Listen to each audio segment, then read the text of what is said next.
Yes, sir. Good evening, good afternoon, ladies and gentlemen. Welcome back to High Top Sports. We had a little bit of a hiatus. The little man, Coop, was born, ladies and gentlemen. So he came out Wednesday, best day of the week, so we missed our show on Wednesday. Thursday was it's been hectic, obviously, with the new baby in town. Things get a little rambunctious. I was a little under the weather, touch and go there for a bit. Feeling better today, though, so we're rock and rolling. Lot to go over. I was... You know, even though it was a bye week, we had a lot to go over, a lot to discuss with obviously Napier, with the Urban Meyer, Spurrier, Lagway throwing, just the drama surrounding the coaching nonsense, as you would expect, that we've got to talk about. But we're also rolling in next week. We got Texas coming at the end of the tunnel, and just so you guys are aware, since Coop has laid his foot on the ground, if you will, FSU's 0-1 and Georgia's 0-1. I'm just saying, I mean, okay? All right? Hang on to it. Could be more to come.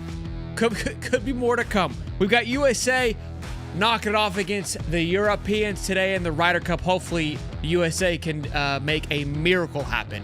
We will see how that all plans out. But great weekend of college football. Oregon holds on in a tight one against Penn State. Tennessee holds on. Vanderbilt rolls 5-0. Alabama getting it done. And FSPU losing it. I love it. It was a fantastic weekend, if you ask me. If Mississippi State would have won, by golly, we would have had the trifecta. We would have. Boys and girls, smash the like button, subscribe. Good to see you. Happy to have you here. And let's just dive right into it, man. Billy Napier says he's going to be retain play calling, which as a surprise is at this point, no. Nothing surprises me anymore with this man. It just doesn't. I don't know. I don't think I was really expecting much for him to have a different answer, to be quite honest with you.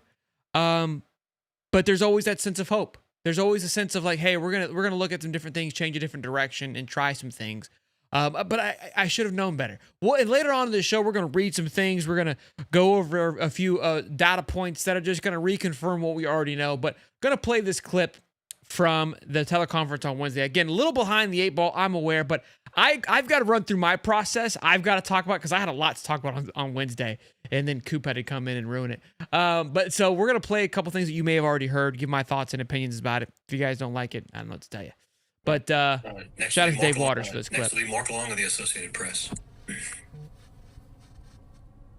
Hey, Billy. How you doing?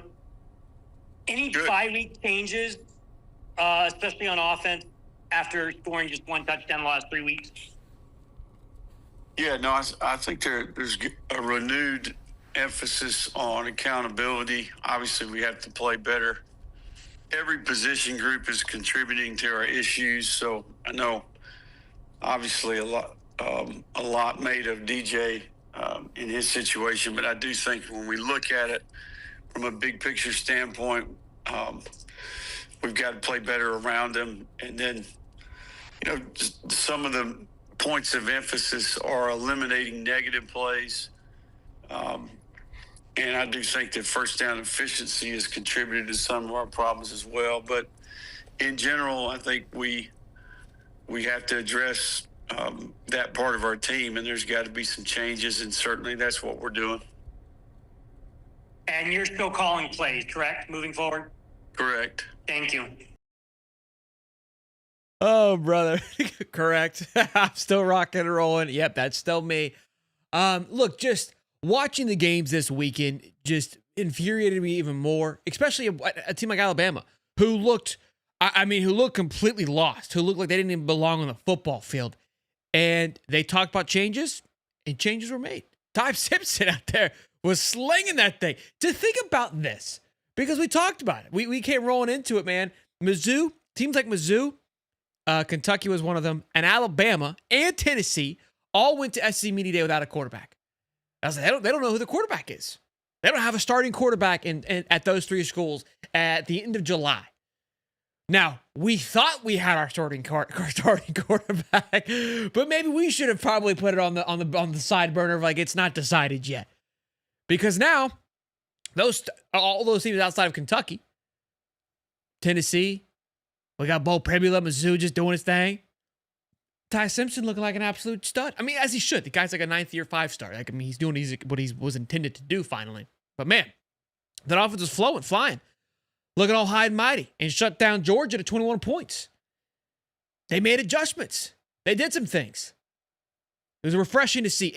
It makes me, and watching yesterday, watching how, again, the parity of college football, watching Vandy continue to roll, watching Mississippi State a play away from taking down Tennessee, to think about the Mississippi State game. We'll get into this rant a little bit more later on, but Mississippi State look like they're at the end of their 5-year build.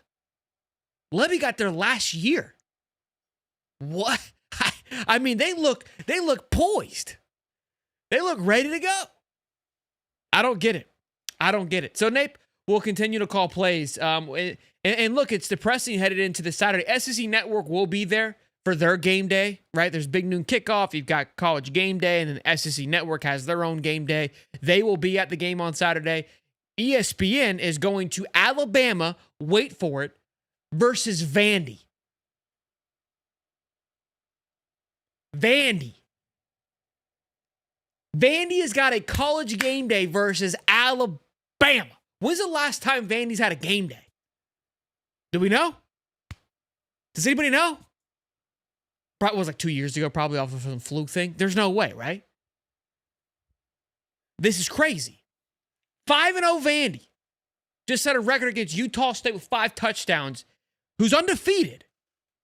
Going up against Roll Tide. Spread's probably going to be 3.5. Clark Lee got there at the same time Napier did. Unbelievable. Some good news, though. This clip was taken. Most of people have already seen it. Lagway is back throwing, which is positive because obviously prior to that show, I think it was Sunday, he was in a boot. And then everybody was talking about him hitting the portal. He's done for. Yada, yada, yada. To one credit, again, small, very, very little credit, but Napier said that it was comedic that people thought that he would be transferring. I thought so too, but I also understood where people were coming from of like, what hasn't looked like he's, been very promising. So if he wanted to leave, it wouldn't surprise me. But I do believe this kid bleeds orange and blue, as much as, people like to not think that he is.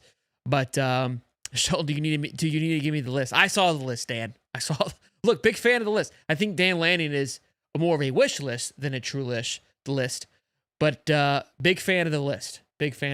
Look, guys, I'm all for the list. I'm just waiting for the list to be a legitimate thing that we can look towards, which we're going to get into. There's been a lot. I talked about this radio silence here a little bit, and the Discord. I mean, we've got PI investigators in there, boys, private investigators. The things that they go through to try to figure out anything. Look under every rock and corner to see what they could possibly like. There's rumors flying. Look, rumors, mind you. I'm not spitting any facts or knowledge here. Okay, these are rumors that there's a for sale sign up in front of Napier's house. Like that's what we're in. That's how deep this Discord goes. I love it. I'm here for the madness. Florida fans, like we are just grasping for anything, and I hope that things will be rocking and rolling here shortly with the Napier Express leading into the lane train. But was happy to see that Lagway is throwing. There was a video of him. Looked like he stepped into it. Now I don't know who caught the ball. Was the other team? Was it his team? I guess it was his team. Any way you want to look at it, but I don't know if it was intercepted or not, which is unfortunate. But because we didn't see it. But glad that he is throwing. I do want to read this here from Blake Alderman. Cody sent it to me, actually, because it's kind of in synopsis with what we were just saying.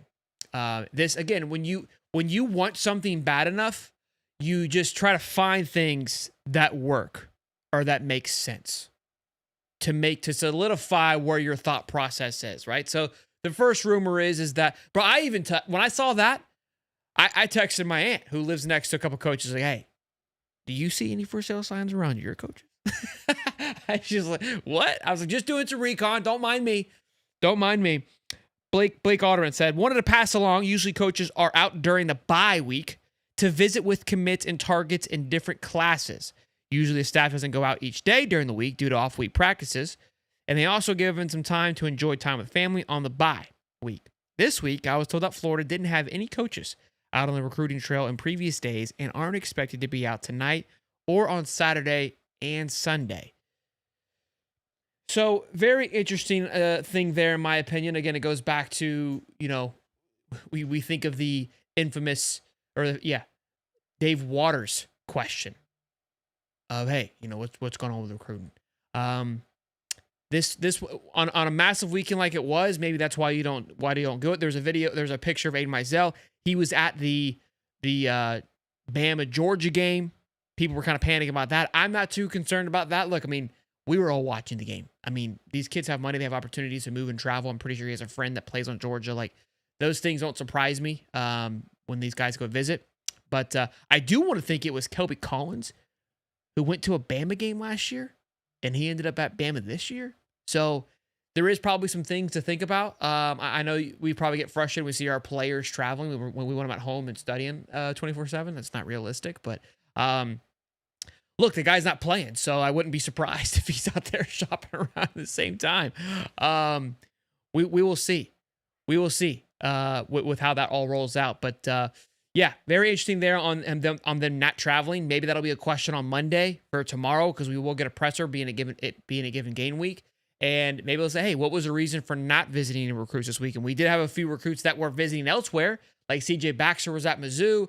I do know we sent an offer to a 2027 defensive lineman. So it's not like we're not doing anything, but very interesting given the fact that in previous years we have done some movement. Now, we do have 2 bye weeks. Maybe they figured, hey, we're going to just take this bye week to reconvene. In the same breath, what I would love for him to say is that, yeah, we felt like that the performance on the football field is a much more dire need. So the time that we usually allocate to recruiting these days, we spent reorganizing the whiteboard and adding 2 more plays to our offense. That would make me excited. That would make me, CJ Lester, did I say Baxter? That would make me excited if that was the case, that they were taking that time that they usually would spend recruiting, fixing the nuances of this offense. Man, again, just to reiterate, and I keep beating the dead horse, but just watching these games this week and just how fluent and everything looked. I mean, you've got a backup from a D2 at Ole Miss taking out LSU. Like, let that sink in. Let that sink in. What I also love, though, is that Brian Kelly ripped the reporter's head off 2 weeks ago after that Florida game, when asked about their inability to run the ball, right? And he goes, don't worry about it, we won. And then they did everything but run the ball on Saturday against LSU. They had 30 yards, like 3 quarters in. It was nuts. Stadium and Gale, what's up, man? Says, don't give me excuses, Shelton. Come on, I need Napier just to announce he is quitting. Look, I'm just trying to think of what he could possibly be doing. I don't think he's going to announce that he's quitting, but maybe you know something that I don't know. I don't know. We will see. Super chat here. Liam, here's my chunk for the Napier buyout. Liam, we will put it in the pot, man. We will put it in the pot. No doubt. No doubt. For $50, here's to procreation and recreation. Godspeed for health, love, and happiness. Proud of you guys. Go Gators. Thank you, man. I appreciate you. Yeah, baby's good, rocking and rolling. He's got some lungs on him for sure, but he's been dialed in. He's been dialed in to say the least. I love it. Now, let's get into some more of the tea leaves here, because again, the noise surrounding this has been fun to watch. Again, because there was some radio silence. Sam Pittman loses atrociously to Notre Dame yesterday. I mean, gets absolutely worked. So that name obviously is going to be a name to watch out for in the next couple of days, whether or not he makes it to the end of the week. But there was Urban kind of kicked it off. I feel like kicked it off with his comments about the buyout, and I'll read what he said, and then we'll kind of go down this rabbit hole, and then we'll get into Spurrier. So Urban believes the buyout cost will save Napier's job at Florida. I don't see them making changes right now with $21 million. Where you're getting that money from, because that money's already distributed, the money's already accounted for. That was kind of, I think, what got all these things kick-started, and then people started writing and talk about it. It's almost like, okay, the wall has fallen, we can now comment on it. Then Andy Staples, who we had on our show last year, during this same time frame after the Texas A&M game where we had the bye, there was the ESPN report that the money was collected, like he was as good as gone, as essentially. And he came on our show We talked to him about it. Again, Gator alum, well connected with the program. He's been very vocal about this as well. He says this, they had the money last year, which he came on the show and confirmed that. They had they have the smaller amount of money this year. Meaning they have, because it was more to buy him out last year than it is this year. So they had to do it last year. They had to do it this year. So a complete contrast to what Napier said of like, that's not the problem at all. The money is not an issue here, is what Andy Staples was saying. Straight up. Which I think that should make us feel pretty good. And then even Jake Crane said, don't believe this to be true. Where Urban was coming from, I don't know. That's always an interesting one there to kind of, work through, I would say. Let's see here. Pete Thamel wrote an article, says Pete Thamel explained how Florida head coach Billy Napier was given a lifeline due to Florida's instability surrounding its president on the College Game Day podcast. Thamel also criticized Napier's repeated refusal to hire an OC, noting it as one instance of many where he has self-sabotaged. Pete Thamel obviously was the one that would probably break the news if he were to be released. Last year, he was given a lifeline. We thought this was a dead man walking this time last year. He was given a lifeline by the admission. Interim president Scott Strickland. The buyout was 25 plus million. It would have been the second biggest in college football history, they said. Hey, man, we're going to support you because you're doing everything right. Your players aren't getting arrested. Your program is being run well. We believe in what you're building, even though the results may not be there. That was the support from Strickland last year. And again, we saw that kind of unfold, not necessarily behind the scenes as much as this, but that letter that came out says we're not going anywhere. We're going to double down. Here we go. I have seen some things, and we'll read about that in a minute, that there was pressure. He was encouraged to bring in an offensive coordinator to take the load off him. In particular, Thamel said, and he got some leverage at the end of the year, and he didn't do it. I don't know exactly what he's referring to. Let me read that again. And he got some leverage at the end of the year, and he didn't do it. Now he has left himself exposed. That's Billy Napier's fault. Billy Napier's unflappable belief in himself and his plan have let him alone on an island right now. I'm not saying if he hired an offensive coordinator and they stunk this bad, but he wouldn't be in the exact same spot. But I think he was given a lifeline and given some options to help protect himself, and he did not take them. Look, I think that at $24.4 million, $10 million of which comes in 30 days, that will buy you a nice dinner at the Swamp or at Spurrier's. So nobody's going to cry for Billy Napier on the yacht there. But there was a path here, and he has now sort of hung himself. So, very interesting. Here we go. We got from Stadium and Gale. Nice little nugget here. The Roberts family is willing to spend a very large chunk of money to get Napier out of here. Last year, they offered half of the buyout. So if they're looking to spend a very large chunk, and they were willing to give half last year, which was short of just $15 million, maybe they're closer to the $18 million. Again, money does not seem to be an issue. This from everything, the noise that we're hearing, this is a Strickland-based issue. Where, again, and the comments there of like, hey, nobody's getting arrested. Things look good. It's all shiny. We sell tickets in the off season. It all sounds great. Like, sure, the product doesn't look good on the football field, but like 90% of the year, like, it looks good. Yeah, but the most important part of the year doesn't look good. And it feels like that's where Strickland is not holding the feet to, or not, sounds like he's not. I mean, it's evident that he isn't doing it.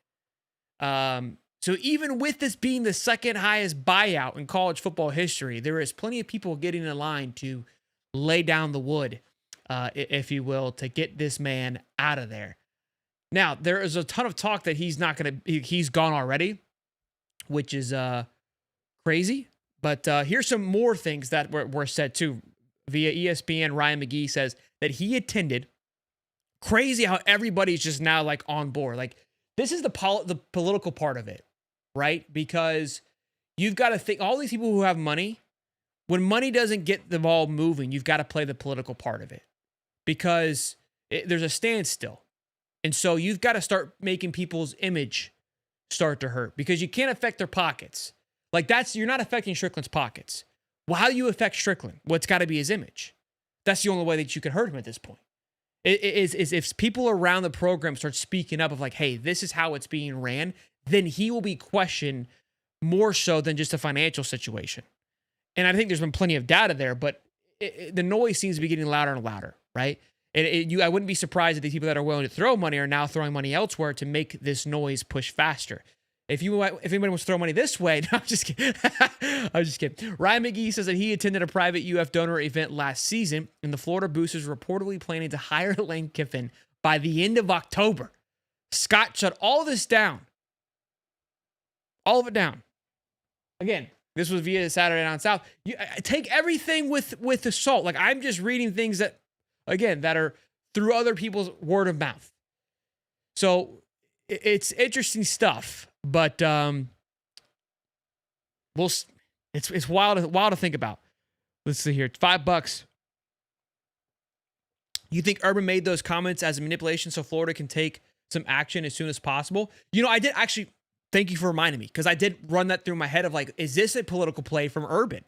Is this a manipulation of like, almost like you don't have the balls to do it? Maybe, like, okay, hey, they don't have the money, like that's why they're not doing it, and almost kind of again calling out the image part of it, and almost kind of forcing their hand of like, no, we have the money, and then Urban can be like, oh, okay, so you can't afford to do this. You're just choosing to be mediocre, choosing to be mediocre in this. Right? And continue with the mediocrity that you have on the football field. Okay, interesting. Could be a play. From old Herb here. I don't know. Let's play this clip because it kind of coincide with that of him talking about the mediocrity at college football and at UF right now. Stay at Florida because no one's making the coaching staff stay at Florida. If you know what I mean. There's plenty of places where you can go and mediocrity is accepted. And Florida's not one of them. Ohio State's not one of them. And I would always tell myself that, but I would also, as I'm reminding myself that, I'd share with our team, saying, I will help you go wherever you want to go. Breaking news. If you don't like, this is too much for you. If it's too much for you, I'll sign your transfer papers right now and you can go. That includes our coaching staff. But as long as you're here, you're expected to be the very best in the country at what you do. If that does not fit your job description, you need to leave. And I'll help you. That does not make you a bad person. Pay your taxes, be a good guy, but get out of here because this is what's expected if you're not the very best in the country at what you do. So that would be my message to the Florida Gators. Pretty straightforward. Take your money. I'll help you pay your taxes. Get up out of here. This ain't it. This ain't it. I look, the one thing I do love about Urban is given the fact that he continues to go on these podcasts, and I don't mind that he's talking negatively now, but he's not talking negatively, he's talking positively of like, hey, this is not unacceptable. I do appreciate that. Sam Pittman, ladies and gentlemen, was just fired. Just announced by Pete Famel. Bobby Petrino will act as interim head coach. So there you have it. The writing was on the wall last night. I mean, you get absolutely just curb stomped by Notre Dame, who, again, is a team that I think is really, really good. Although they had 2 losses, I have talked very high on them. CJ Spiller, I think, looked fantastic. True freshman, by the way. Just looking absolutely phenomenal, throwing for four touchdowns and I think 300-plus yards. Dan, is he on the list? I know a lot of people liked him. Fran Brown goes down to Duke. What I do love about these lists is it's a week-to-week thing. Like, as soon as somebody loses, they're off the list. Like, it has to be perfection or we don't want you. I love it. I mean, I get it, but it's like... can we just hire someone before they make a fan base upset? You know what I mean? Like, look, like don't do something wrong. If you can. Boys and girls, it was 400 strong in here. Be sure to smash the like button, subscribe. Good to see all of you here, and happy to have you. But yeah, Sam Pittman was just released. Yeah, full circle moment for Bobby Petrino. Taking back the reins. Taking back look, a nice kind of you wonder too with FSU getting Gus Malzahn, like you bring in 2 offensive coordinators that have a phenomenal ability to take over, to take the reins over. Ron Roberts would be a great, whoever has him would also, I think, have that ability to take over a program if need be as well. But that's neither here nor there. But yeah, interesting stuff here with all this unfolding with the Lane Kiffin and how things unfolded last year. It's a much bigger situation, and concerned with how things are going to roll next year on where this thing's going to be in the next couple of weeks. It's going to be hopefully a fluid like this list situation that we continue to keep an eye on as it as well. Spurrier Mitch commented too about the offense, as hopefully they make some changes, which I love when Spurrier gets in on it. I think that he's he's adjusted how he attacks these things a little bit more than he did in the past, but it is still fun to watch him play it. I wanted to pull this up, and then we're going to get into some more Lane stuff here in a minute. This is the rankings thus far from this season. Ole Miss 3-0 in SEC, 5-0 overall. Mizzou undefeated in all conferences. Vanderbilt undefeated in everything. Oklahoma undefeated in everything. Real quick before, A&M undefeated in everything. Mizzou, Vanderbilt, Oklahoma, and A&M all got their coaches outside of A&M, who got there 2 years ago. All got their coaches the same year that Florida got theirs. Look, I'm beating a dead horse, but it's like, it is just, it's not, I've always been on like, how does Shane Beamer have a job? Shane Beamer, in my opinion, is very similar. He's like the opposite of Napier, where it's like, you like the guy, he's fun, but just doesn't seem to get over the hump. Like, he just finds ways to lose. It's very interesting. Big win against Kentucky last night. Still not impressed there, but they're down there at the bottom. Georgia's down there. Tennessee's beneath Georgia. LSU takes a big loss. Again, he's in his fourth year. I think we would all take 4-1 right now. Right? Mississippi State. This was the rant that I was on earlier. Mike Lebby, in his second year, makes Mississippi State look like a legitimate powerhouse. Maybe not a legitimate powerhouse, but makes them look fantastic. They look like a team in their third year of their rebuild. Of like, yeah, they're going to be serious next year. They look like we probably should have looked like last year. How we looked at the end of the year, that's how they look now.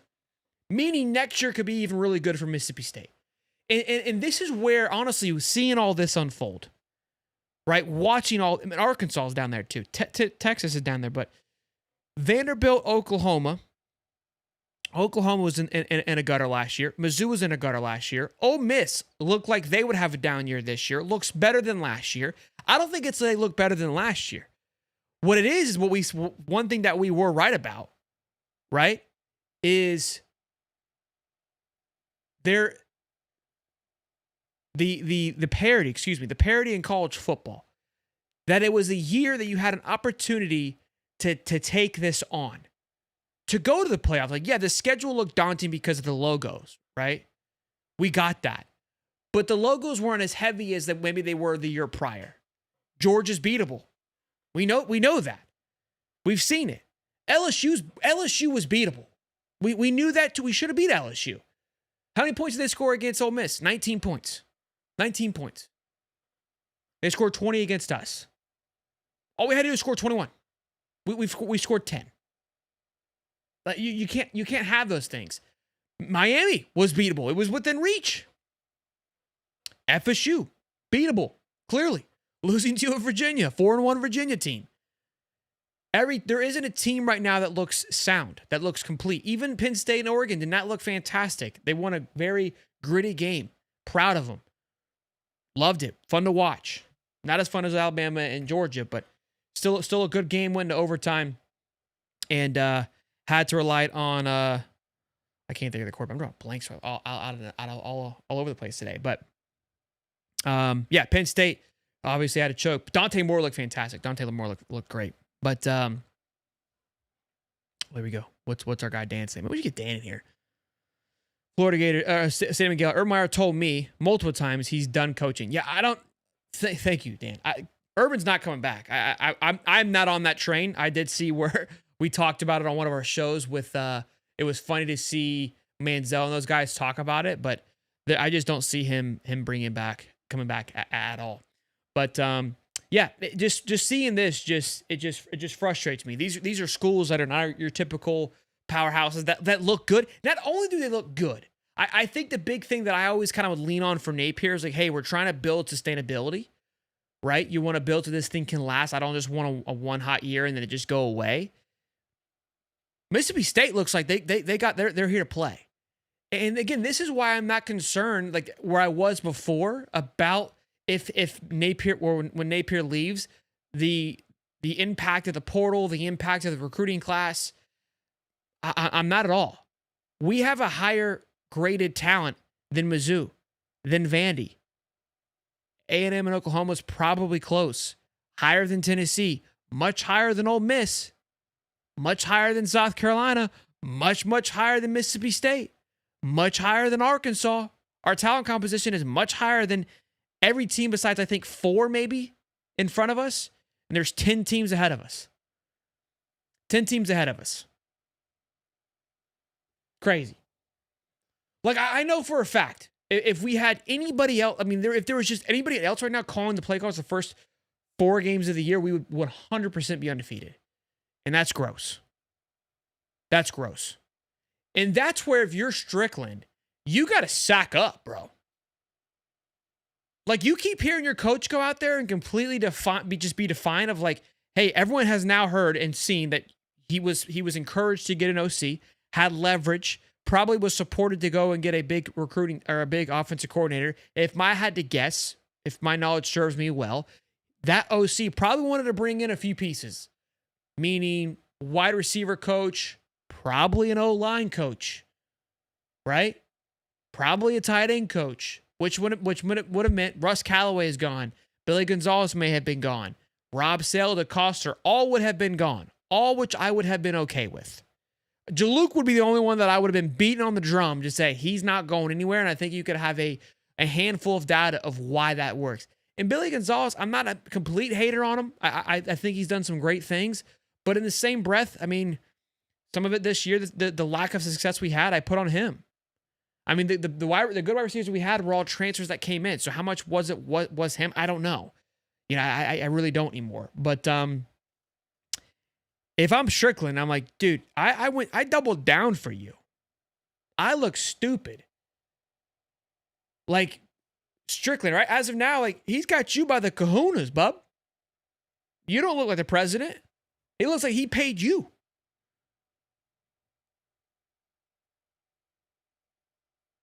So,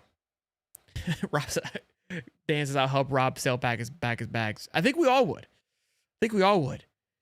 Jay Set Life says $4 on the Buddy Martin podcast. Buddy's son asked Urban 4 times if he would come back and coach Florida. He didn't say no. He smiled. I love it. Maybe he's done coaching, but would he come back for the right scenario? Maybe that's always in there. I love that he didn't say no. I feel like the Buddy Martin show is kind of always has these little like Easter eggs. Like it just him and Urban, bro, just be slinging stuff. In the Shane Matthews podcast too. Shane Matthews, he went in. I think I have that clip too. He went in on Lagway on where he was from a just physicality standpoint. Oh my gosh! And I saw this clip. I wanted to talk about that. Maybe just puke. Dave Swolder posted it. I love these challenges. They go, is it this or is it that? They said, is it Florida or is it Iowa? And they read you a statistic and you got to know if it's Iowa or Florida.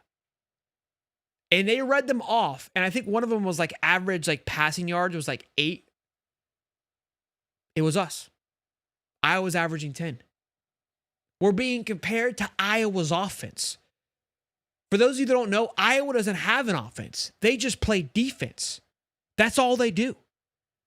That's all. They scored 15 points against Indiana and almost won.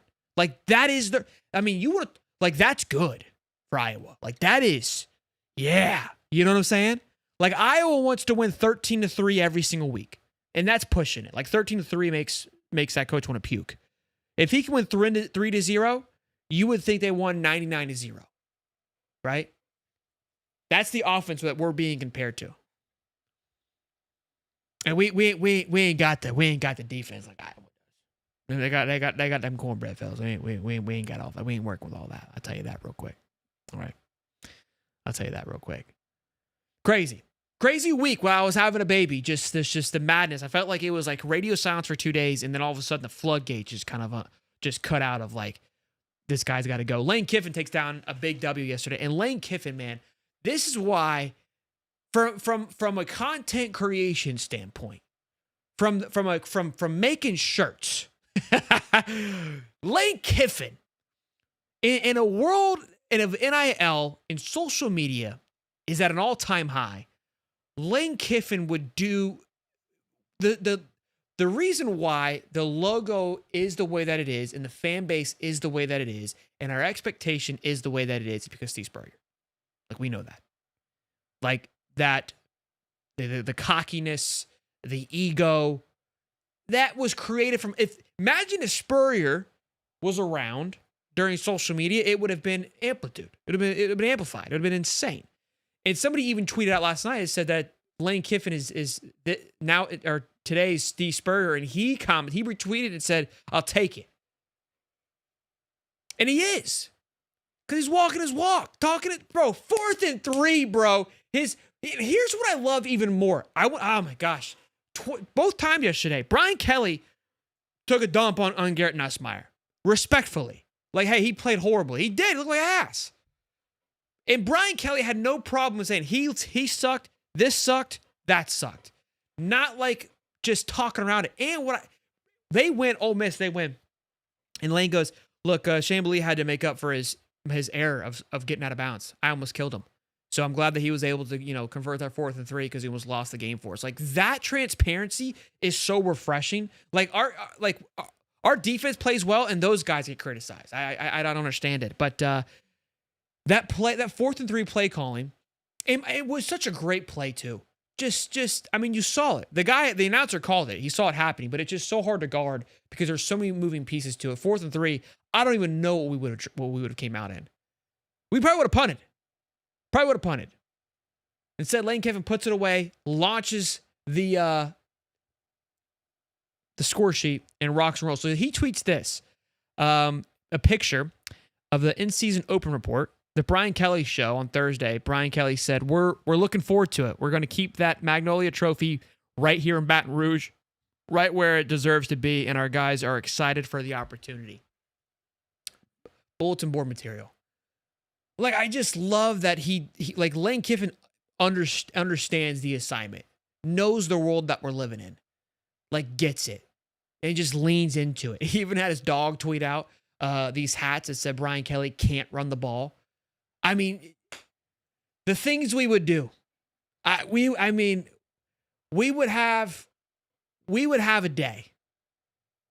That's all that I know. We would have a day. I don't know how else to say it. We would, man, I don't even know we'd have to win a lot of football games. You know what I mean? Like, that's how incredible it would be. That's how incredible it would be. We wouldn't have to win any football games.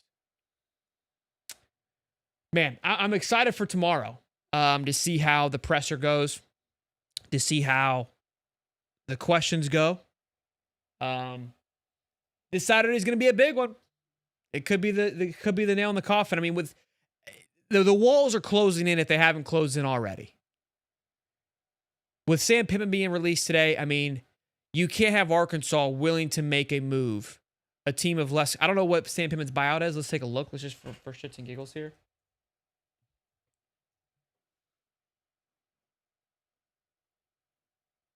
All right, what cost them? It cost them.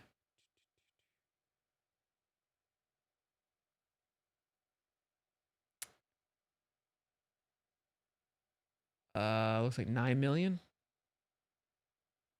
This is harder than it needs to be. It should just be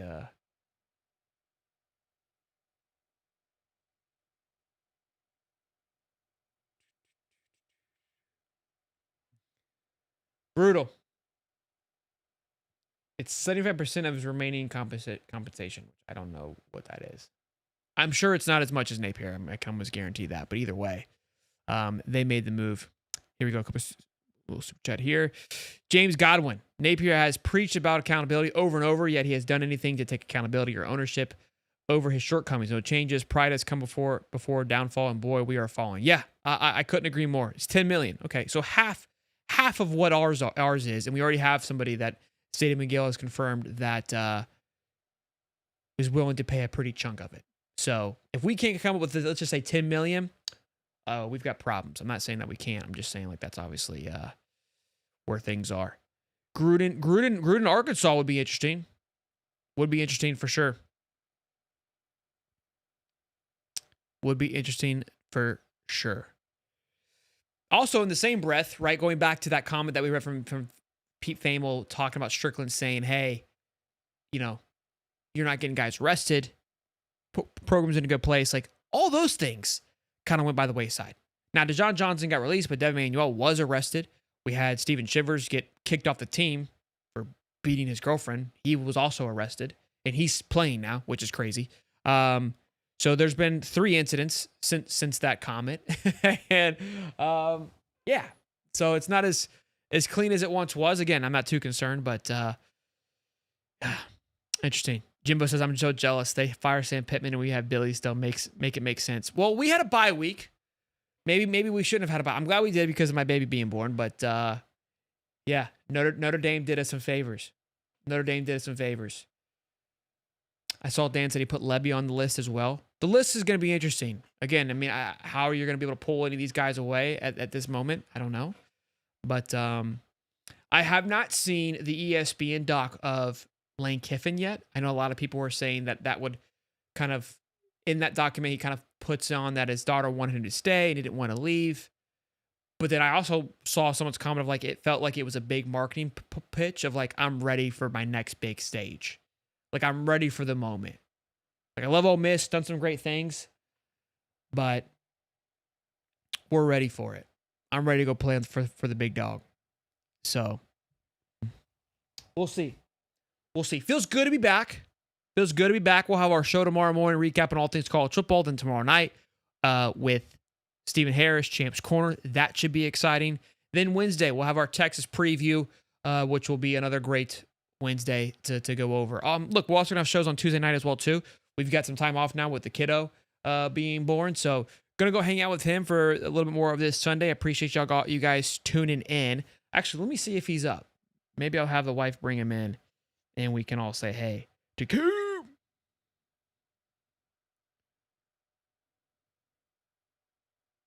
Wife was on double duty, so, we'll see how, we'll see how she made it. See if she made it through. When I left her, it was big chaos out there. Baby was crying. Becky was trying to help. It's fun. She's not answering, so shambles, to say the least. We'll try to get him on here soon, though. Appreciate y'all for tuning in, boys and girls. Y'all be good. Have yourself a safe Sunday. Enjoy it with the family. Hey, go USA. Let's get it done. Much love, baby. Peace and love.